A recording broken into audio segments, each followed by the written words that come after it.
ప్రకృతి సంబంధమైన మనుషుడు దేవుని ఆత్మ విషయమును అంగీకరింపడు. అవి అతనికి వెరితనముగా ఉన్నవి.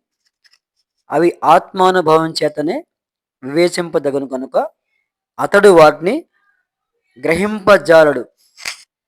ఈ వాక్యాన్ని మనం గమనించినట్లయితే ఎవరైతే లోకానుసారంగా జీవిస్తారో, లోకాన్ని ప్రేమిస్తారో, లోకంలో ఉన్న వాటి కొరకు ప్రయాసపడతారో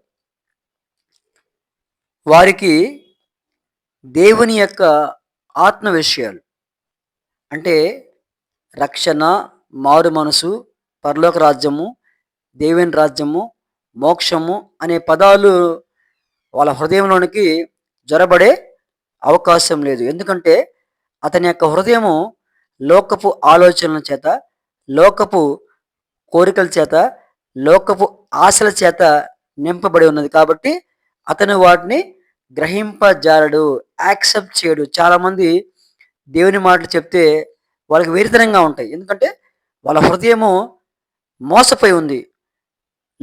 లోకానుసారంగా జీవిస్తున్నారు కాబట్టి దేవుని వాక్యము వాళ్ళ హృదయంలోకి వెళ్ళే అవకాశం లేదు. ఆమెన్.